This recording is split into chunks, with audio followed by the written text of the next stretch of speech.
Hello students, last class में अभी तक हम लोग फंक्शन का डोमेन और रेंज निकालना पढ़ रहे थे। ठीक है ना। अब हम आज से फंक्शन का ग्राफ बनाना सीखेंगे कि फंक्शन का ग्राफ कैसे बनाते हैं। ठीक है। ग्राफ आप लोग कक्षा 10 और 9 में भी कुछ पढ़ चुके थे।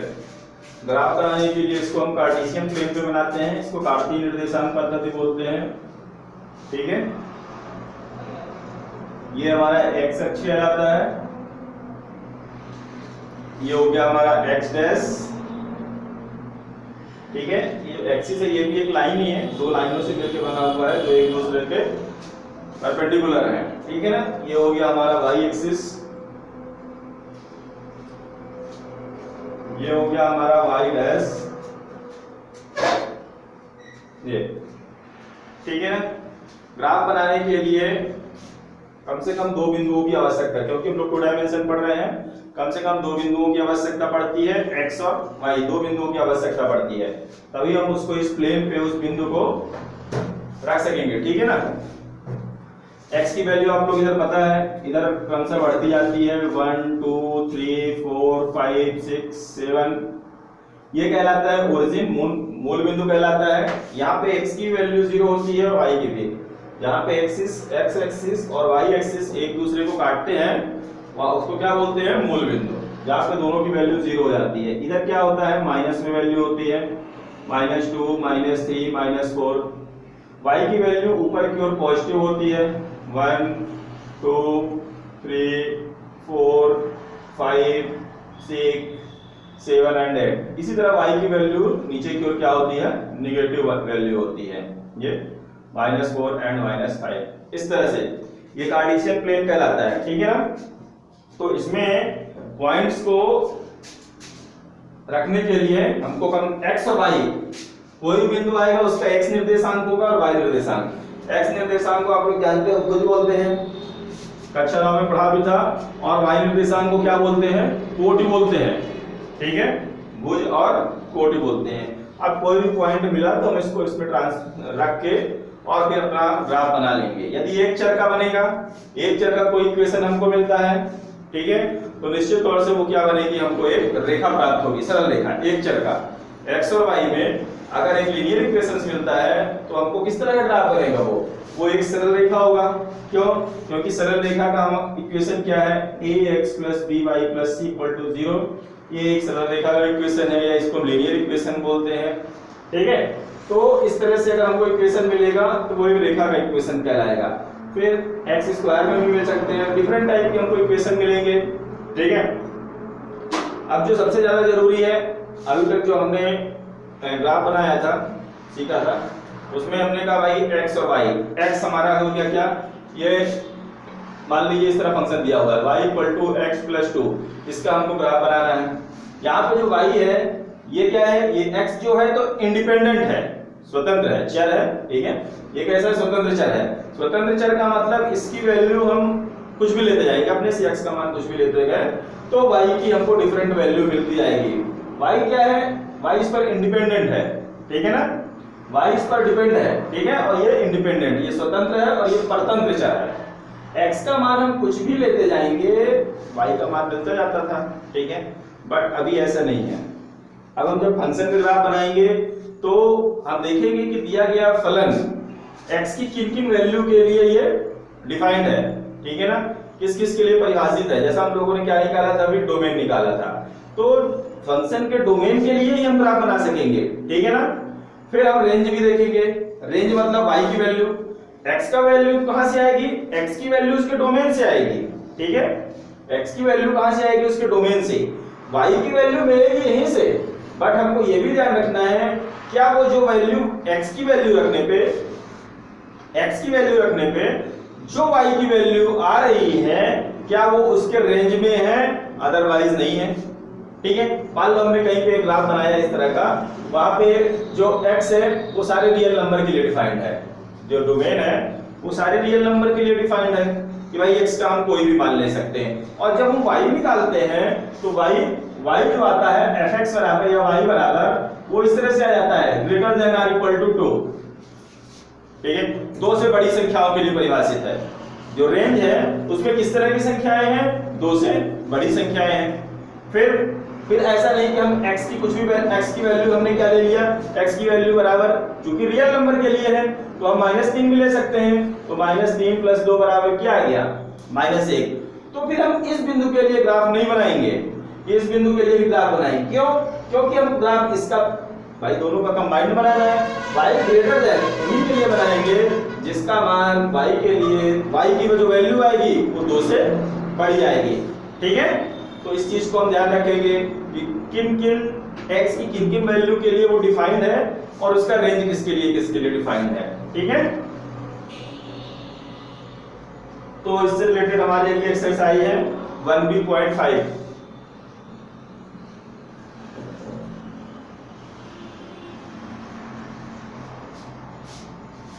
यहां लिखा हुआ है निम्नलिखित फलनों के आलेख कीजिए। कुछ कंपलसरी आलेख मैं आप लोगों को बता रहा हूं। जैसे मान लो x बराबर कुछ लिखने के लिए आ गया, ठीक है। सबसे पहले थोड़ा सा देखेंगे, ये जो x एक्सिस है ये भी एक रेखा ही है और हर रेखा में कोई ना कोई इक्वेशंस होता है। तो जो x एक्सिस है इसका इक्वेशन, इस रेखा का इक्वेशन होता है y = 0। ठीक है, x अक्ष भी एक रेखा ही है और हर रेखा का कोई ना कोई लीनियर इक्वेशन होता है। आपको भाई इसमें तो x ही नहीं है तो ये कैसे हो गया, अभी तो लीनियर इक्वेशन आपने बताया था कि ऐसा होता है, ये रेखा का समीकरण होता है, यहाँ तो केवल y दिया हुआ है। तो हम इसको इस तरह से बना सकते हैं। कैसे बना सकते हैं, हम लिख सकते हैं 0 × x + y = 0 या +0 = 0। ठीक है ना, बन गया वो हमारा लीनियर इक्वेशन। ठीक है, तो ये जो x एक्सिस होता है इसका इक्वेशन क्या होता है, y = 0, इसको आपको ध्यान रखना है। ठीक है ना, फिर जो y एक्सिस होता है उसका इक्वेशन क्या होता है, x = 0। ऐसा उल्टा नहीं ध्यान आ जाए कि भाई x एक्सिस मतलब x = 0, x एक्सिस है ना तो x बराबर, ऐसा नहीं याद रखना, x एक्सिस मतलब y = 0। क्यों? क्योंकि x एक्सिस के हर बिंदु पे, कहीं भी इस पूरी लाइन पे आप किसी भी पॉइंट पे चले जाओ, हर पॉइंट पे y की जो वैल्यू आएगी वो कितनी आएगी, 0। x = 1 रखो, y = 0, x = 2, y = 0। ठीक है, इसी तरह से इस पूरी लाइन पे ये जो दिया हुआ है y एक्सिस, इस पूरी लाइन पे जो x की वैल्यू होगी, x का मान होगा वो क्या होगा, 0 होगा। ठीक है, y का मान कम सा बढ़ रहा है इधर, बट x एकदम 0 पे स्थिर है, y का मान घट रहा है, पर ये क्या हो जाएगा, ये 0 ही हो जाएगा। इसी तरह से इधर x का मान बढ़ रहा है बट y स्टिल 0, x का मान घट रहा है बट y स्टिल 0। ठीक है ना, तो इस पूरी रेखा पे ध्यान रखना है, y का मान 0, इस पूरी रेखा पर x का मान 0। ये जनरल बातें हैं जो कि हमको ध्यान में रखनी है। ठीक है, तो अब हम x एक्सिस के पैरेलल कोई भी लाइन इस तरह से हमको मिलती जाए, x एक्सिस के पैरेलल समांतर, चाहे ऊपर की ओर मिले और चाहे नीचे की ओर। ठीक है, x एक्सिस के पैरेलल उन सारी रेखाओं का ग्राफ y इक्वल ही होगा। अब y इक्वल क्या होगा, 0 नहीं होगा, सब में 0 नहीं होगा, क्या होगा वो मैं बताता हूं, पर होगा क्या, y इक्वल। किन रेखाओं का इक्वेशन y इक्वल होगा, जो x एक्सिस के क्या होंगी, पैरेलल होंगी, समांतर होंगी, एकदम ऐसी सीधी सीधी लाइनें जो x चाहे ऊपर की ओर हो और चाहे नीचे की ओर। अब y इक्वल क्या होगा इसको देखते हैं। यदि हमारा इक्वेशन दिया हुआ है y = 2, इसके लिए ग्राफ खींचिए, तो हम y अक्ष पर 2 तक जाएंगे, 1 2। ठीक है, 1 2, यदि तो ये 2 से हो गई तो 2 से होकर जाने वाली ये रेखा, ये इसका इक्वेशन है y = 2। ठीक है, या देखो x की वैल्यू आप 1 लोगे, यहां तो जो ये इक्वेशन है इस इक्वेशन को हम कैसे लिख सकते हैं, 0x + y = 0, ऐसा लिख सकते हैं। वो सॉरी, y बराबर क्या लिख सकते हैं, 2, ये 2 लिखा हुआ है, 0x + y = 2।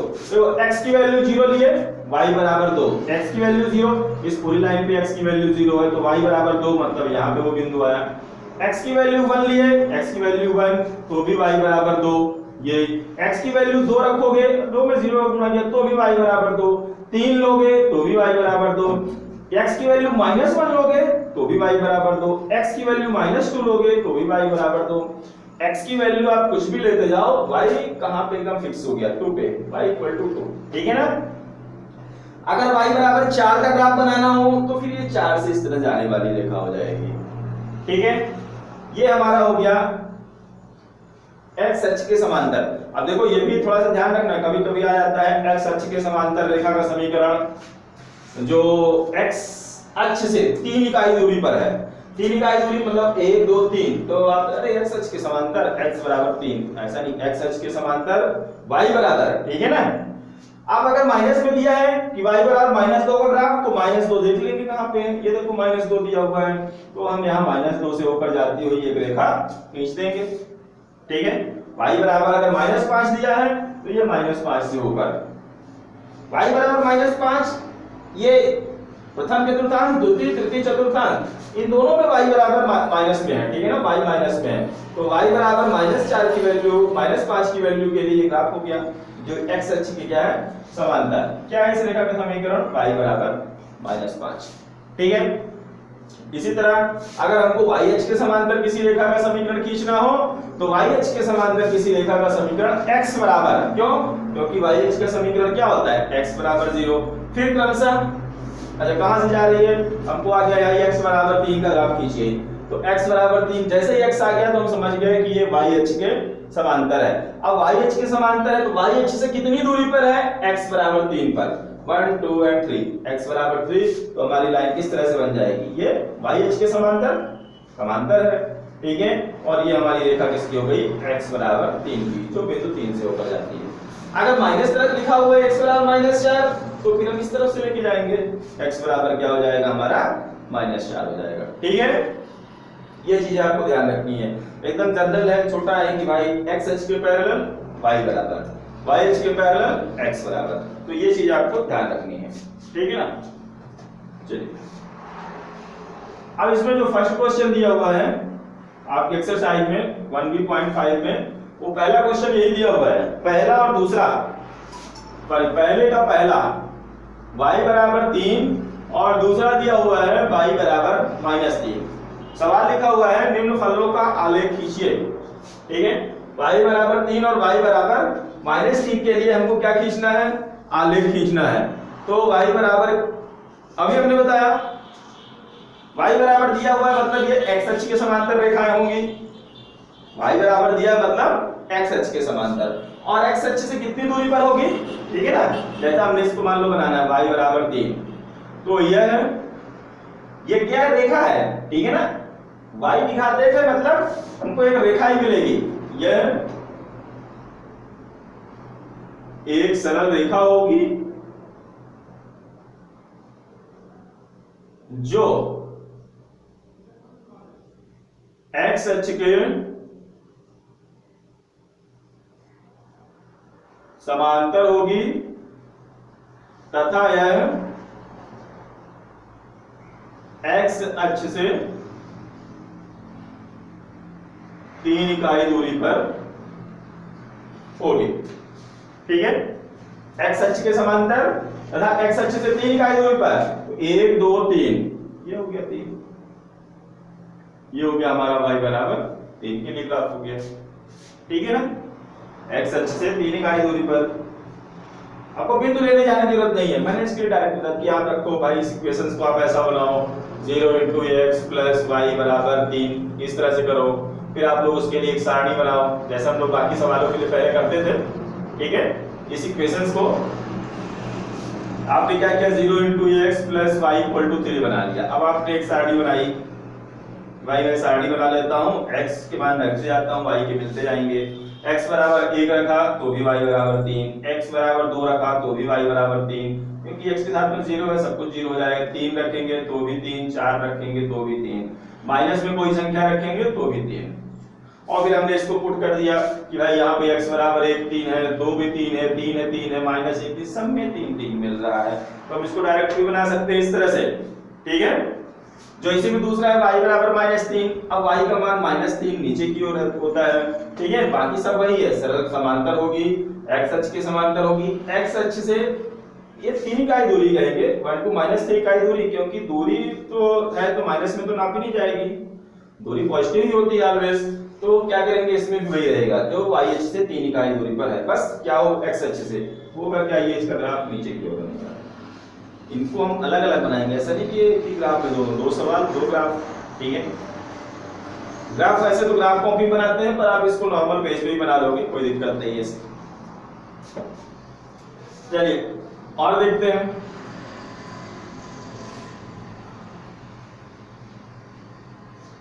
सेकंड दिया हुआ इसमें y बराबर fx बराबर x स्क्वायर, इसका ग्राफ हमको बनाना है। fx का मतलब क्या होता है, अब तो बताओगे fx और y में कोई डिफरेंस नहीं है, मतलब fx ही y है, ठीक है। fx ही हमारा क्या है, ये y है। यहां पे हम वैल्यू रखेंगे, तो इसके लिए मैं अब साड़ी बना लेता हूं।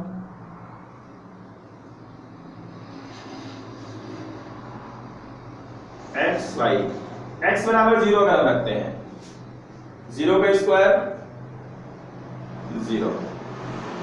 x बराबर अगर हम 2 रखें, x बराबर 2, तो y बराबर क्या मिलेगा, 4, ठीक है।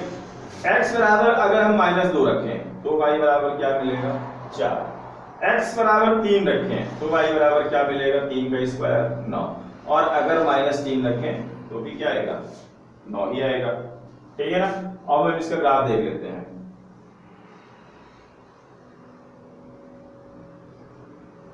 ठीक है, ये जो आप लोग ये हम लोग नोटेशन करते हैं, ध्यान रहेगा ये इक्वल डिस्टेंस पे होनी चाहिए, 1 2 3, ठीक है।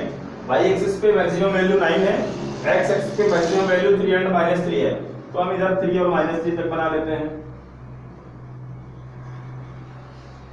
y एक्सिस के लिए कम से कम 9 तो चाहिए, 1 2 3 4 5 6 7 8 एंड 9, ठीक है ना।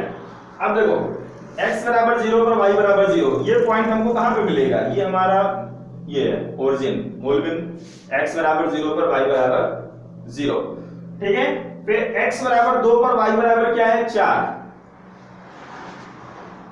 हम x बराबर 1 भी ले सकते थे, x बराबर 1 पर y बराबर क्या आएगा, 1 आएगा।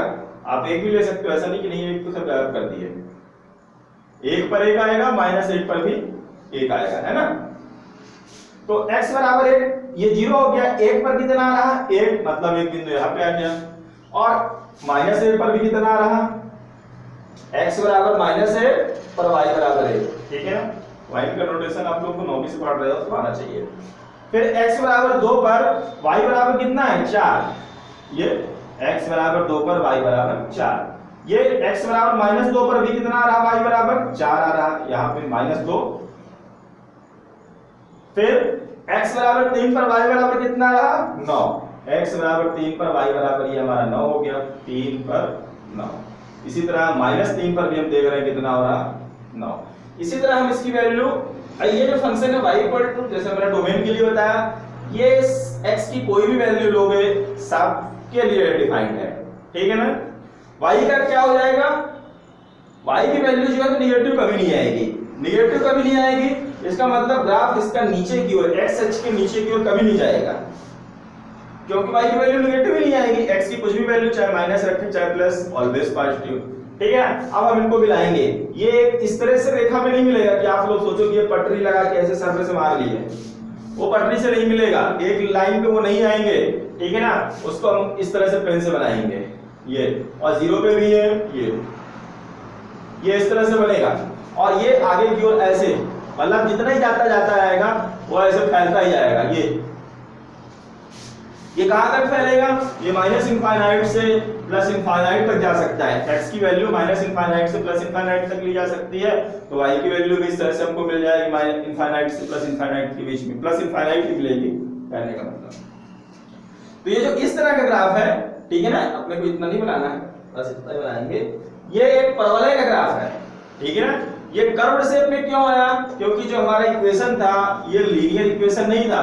अभी तक हम ज्यादातर किस टाइप के इक्वेशन पढ़ रहे थे? लीनियर इक्वेशन, रैखिक समीकरण जिसमें x की भी घात 1 होती थी और y की भी घात क्या होती थी? 1 होती थी।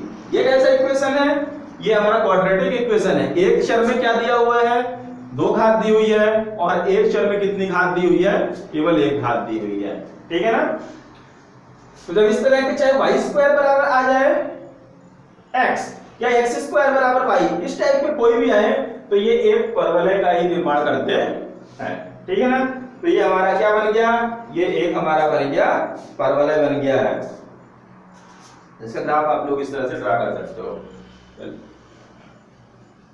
और देखते हैं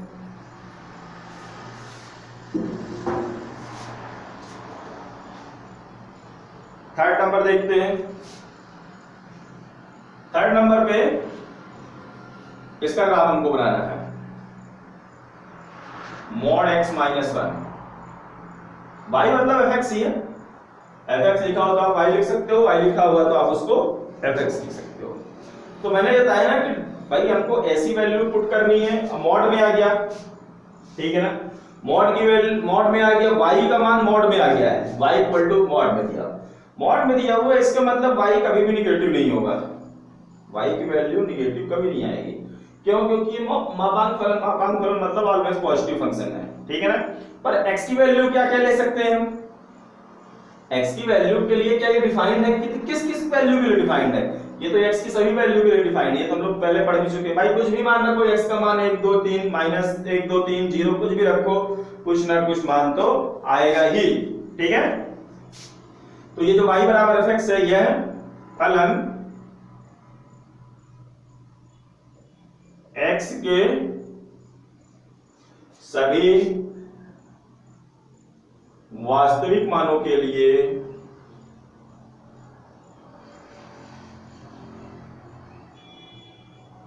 परिभाषित है ना? सभी वास्तविक मानों के लिए कोई वैल्यू हम x की रख सकते हैं। ठीक है ना? तो सभी वास्तविक मानों के लिए परिभाषित है, अर्थात इसका डोमेन क्या होगा? सभी वास्तविक संख्याओं का समुच्चय होगा। अब रेंज क्या देख लेते हैं? सभी वास्तविक मानों के लिए परिभाषित है। ठीक है? अब रेंज के लिए चूंकि x माइनस 1 का मॉड ये क्या होता है? Always greater or equal to 0 होता है। ठीक है?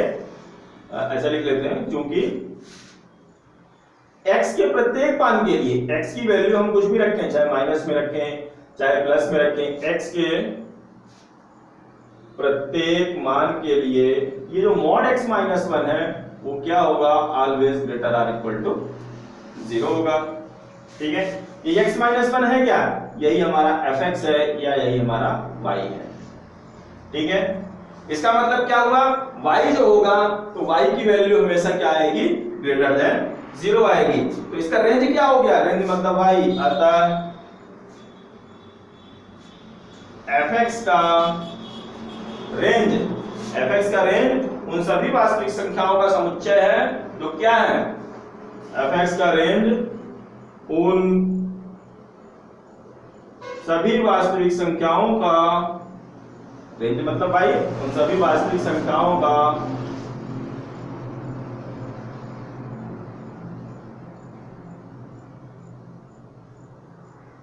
समुच्चय है जो 0 से बड़ी या बराबर है। ठीक है? इसके रेंज में किस तरह की संख्या आ गई? जो 0 से बड़ी या 0 के बराबर है। ठीक है? अब y बराबर mod x माइनस 1, तो y बराबर क्या हो जाएगा हमारा? x minus 1। कब हो जाएगा? जब x minus 1 greater or equal to 0 implies x greater than. जब x की वैल्यू हम 1 से ज्यादा लेंगे तब y हमेशा क्या होगा? y का मान x माइनस 1 होगा। ठीक है ना? ये हमको एक फंक्शन मिल गया। ये हमारा फलन अब इस तरह से होगा। अब हम x की वैल्यू लेते हैं। x बराबर 1 पर y बराबर क्या आएगा? y बराबर, अच्छा x बराबर 0 भी रख सकते हैं, ऐसा नहीं कि x बराबर 0 नहीं रख सकते। x बराबर 0 रखेंगे तो y बराबर -1 आएगा। पर y क्या लिखा हुआ है? रेंज उन सभी वास्तविक संख्याओं का समुच्चय है जो 0 से क्या है? बड़ी है या बराबर है, ठीक है ना। तो हम x बराबर क्या नहीं लिख सकते हैं, x बराबर हम 0 नहीं लिख सकते हैं, तो फिर x बराबर -1 ले लेते हैं। x बराबर 1 रखने पर y बराबर कितना मिलेगा, 0 मिलेगा। x बराबर 1 पर y बराबर 0, या आप लोग ऐसा बना लो, अतः एक सारणी बना लो x y, x बराबर 1 पर y बराबर 0, x बराबर 2 पर y बराबर 1, x बराबर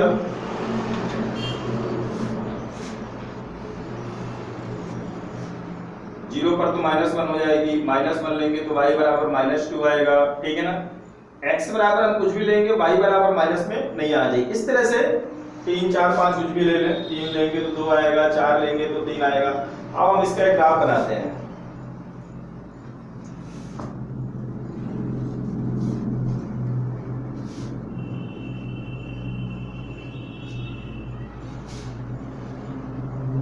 ये x अक्ष और y अक्ष हो गया, मूल बिंदु हो गया, ठीक है। x बराबर 1 पर y बराबर 0, ये देखो x बराबर 1 मान लो, यहां पे होगा 1 2 3 4, 1 2 3, ठीक है। x बराबर 1 पर y बराबर 0, y बराबर 0 इस पूरी लाइन पे है, तो मतलब हमारी एक लाइन यहां पे मिल गई, ठीक है ना। x बराबर 2 पर y बराबर 1, x बराबर 2 पर y बराबर 1 यहां पे, 3 पर y बराबर 2, 4 पर y बराबर 1। इस तरह से हमको एक रेखा मिल रही है, ये इसमें क्या मिल रही है, इस तरह से एक रेखा मिल रही है। और चूंकि रेखा को तो हम दोनों तरफ बढ़ा सकते हैं, इधर भी बढ़ा सकते हैं इस तरह से, पर इसको नहीं बढ़ा सकते, क्यों? क्योंकि y का मान क्या है, जो fx की वैल्यू है, जो y रेंज है, वो always be greater than equal to 0। y का मान 0 से बड़ा, और y के मान नीचे क्या रहता है, नीचे निगेटिव होता है, ठीक है।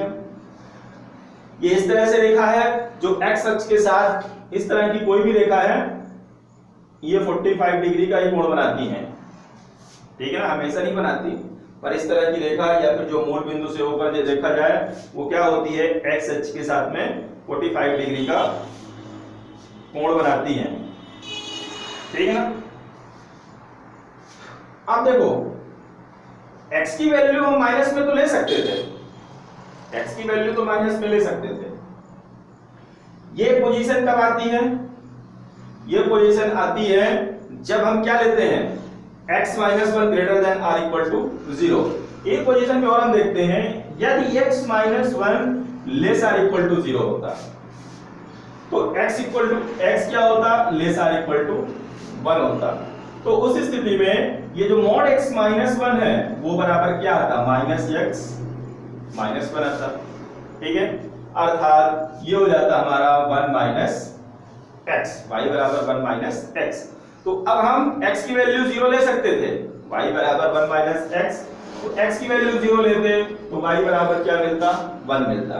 तो x की वैल्यू 0 इस पूरी लाइन पे है और y बराबर 1 कहां पे है, यहां पे है, ठीक है। x की वैल्यू 0 लेते, ठीक है ना। x की वैल्यू अगर 1 ले लेते तो y बराबर 0 यहां पे है, ठीक है ना। तो एक पॉइंट हमको यहां पे मिल गया, तो ये इस तरह से होकर जाएगी दूसरी रेखा हमारी, इस तरह से जाएगी ना भाई। मॉड में हमेशा दो सिचुएशन होती हैं, या तो इसकी वैल्यू ग्रेटर देन 0 होगा तो x -1 आया, तो हमने इस तरह से वैल्यू रखी, y की पॉजिटिव वैल्यू आई, ठीक है ना। या तो इस तरह से होता है, या तो इस तरह से होता है, x -1, दो स्थितियां होती हैं हमेशा, मॉड की दो स्थितियां, ठीक है ना। या तो हम x -1 ग्रेटर देन 0 अर्थात x के मान 1 से ज्यादा रखेंगे, या x के मान 1 से कम रखेंगे। x के मान जब 1 से कम रखेंगे तो भी तो ये फंक्शन क्या रहेगा, पॉजिटिव रहेगा, माइनस वाली संख्या लेंगे, ठीक है ना। तो इस तरह से हमारी दूसरी रेखा हो गई। ये वाली रेखा जो है ये 45 डिग्री का कोण बनाती है, और ये रेखा पूरी x अक्ष के साथ में अगर आप देखोगे तो 135 डिग्री का। वैसे ये रेखाओं यहाँ पे कोण नापने का कोई काम नहीं है कि नहीं आप कोण नाप के दिखाओ भाई कितने अंश का कोण बना रही है, हमको केवल इसका क्या बनाना था, एक ग्राफ बनाना था इस तरह से। तो ये हमारा किसका ग्राफ हो गया, ये हमारा हो गया y mod x -1 का। देखो y ये क्या है, ये x अक्ष के ऊपर की बनी हुई है, पूरी एक्स अक्ष के ऊपर बनी हुई है, वाई अक्ष में नीचे की ओर बिल्कुल नहीं है। क्यों? क्योंकि इसकी जो रेंज थी वो क्या थी? रेंज थी हमारी y greater than or equal to 0। ठीक है ना? तो ये हमारा एक सवाल हो गया। अब इसके बाद बाकी के सवाल हम लोग नेक्स्ट डे करेंगे। आज के लिए इतना ही है, आप लोग इतना ही समझिए, यही बहुत है। ठीक है ना? इसको अच्छे से देख लीजिए। Thank you.